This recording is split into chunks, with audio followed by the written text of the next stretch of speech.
Japan's decision to equip its Aegis destroyer JS Chokai with the Tomahawk cruise missile represents a strategic moment in the evolution of the nation's maritime defense posture.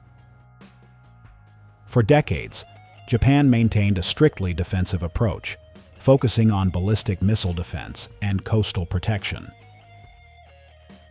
The integration of Tomahawk fundamentally expands the operational reach of the Japan Maritime Self-Defense Force, JMSDF, enabling it to participate in deterrence missions beyond immediate territorial waters and into broader Indo-Pacific scenarios.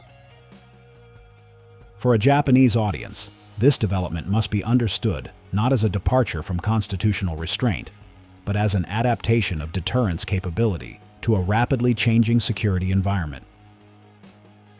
The operational foundation for this expansion lies in the proven architecture of the Congo-class Aegis destroyers. JS Chokai already possesses advanced radar and command capabilities that allow for seamless targeting, threat tracking, and coordination within the integrated JMSDF USN maritime network. When a cruise missile like Tomahawk is introduced into such a platform, the result is not simply a new form of firepower, but the transformation of the ship into a regional precision strike asset. With Tomahawk, capable of long-range flight over thousands of kilometers, flying low altitudes to avoid radar detection, and performing terminal phase terrain following, the destroyer gains the ability to hold adversary command centers, missile launch sites, and logistical nodes at risk. It is important to emphasize that Japan's adoption of Tomahawk fits within the newly articulated doctrine of counterstrike capability, which acknowledges the right to disable an imminent attack by striking its launch platform or enabling infrastructure. In practical terms, this means that if Japan faces the threat of missile attack, it could neutralize the source before impact, rather than relying solely on defensive interception. This is a shift in implementation, not principle. The intention remains to prevent escalation and preserve peace. What changes is the method of deterrence. Rather than waiting to intercept a hostile missile mid-flight, the JMSDF is now positioned to deter by imposing unacceptable risk on adversary planners. From a strategic perspective, the introduction of Tomahawk reinforces Japan's role within a broader maritime coalition that includes the United States, Australia, and India.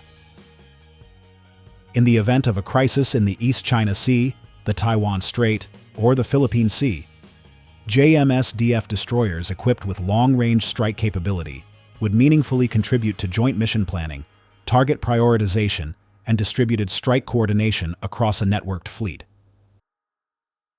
The key principle here is distributed lethality. Spreading offensive capability across multiple platforms makes the fleet more resilient, more unpredictable, and more challenging to counter. For the Japanese public and policymakers, the question is not only whether Japan can deploy Tomahawk effectively, but how it connects with the nation's long-term security goals. The answer lies in the dual-track approach. Japan is purchasing Tomahawk from the United States in the near term, while simultaneously accelerating development of the improved Type 12 domestically produced long-range missile. Tomahawk serves as the interim capability, bridging the gap while Japan builds sovereign strike capacity. In the future, the JMSDF may rely less on foreign procurement and more on indigenous missile technology optimized for regional terrain, target sets, and operational doctrine. Training for Tomahawk employment also reflects a thoughtful and professional approach. Crews from JS Chokai are undergoing instruction with the United States Navy, including simulated and live firing exercises.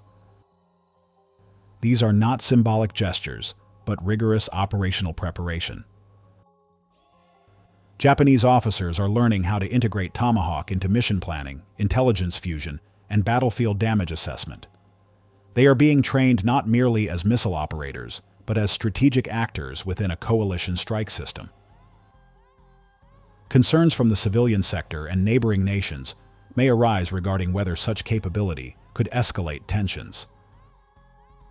However, the JMSDF and Ministry of Defense have been clear in their messaging. Tomahawk is a deterrent, not a first strike weapon.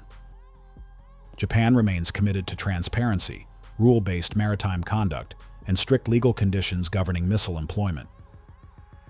The missile will not be used to initiate aggression, but to prevent or respond to credible threats.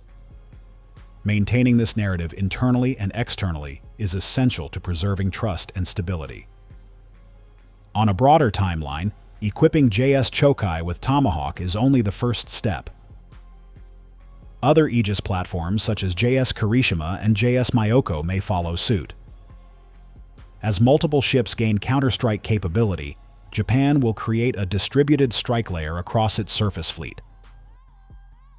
Combined with submarine-launched precision weapons and air-delivered standoff munitions, Japan will move toward a multi-axis deterrence framework that complicates adversary planning. The implications extend into logistics and doctrine. Long-range weapons demand robust intelligence support, secure data pipelines, and rapidly adaptable targeting frameworks. This leads to deeper cooperation with United States Indo-Pacific Command and allied sensor networks. The integration of real-time satellite imagery, persistent surveillance, and cross-fleet communication ensures that Tomahawk strikes would not occur in isolation, but as part of a coordinated operation with clearly defined strategic objectives. Looking ahead toward the period from 2030 to 2035, Japan's maritime forces will likely evolve beyond Aegis-centric capability toward a hybrid fleet that incorporates long-range unmanned vessels, cyber-assisted targeting systems, and missile defenses that blend kinetic and directed energy technology. In that context, Tomahawk will be viewed historically as the bridge technology, the system that marked Japan's transition from static defensive posture to dynamic strategic deterrence. For Japanese viewers, analysts, and naval enthusiasts, the key insight is this: the integration of Tomahawk is not about Japan seeking offensive dominance. It is about Japan responsibly adapting to a maritime environment in which threats are increasingly rapid, long-range, and asymmetric.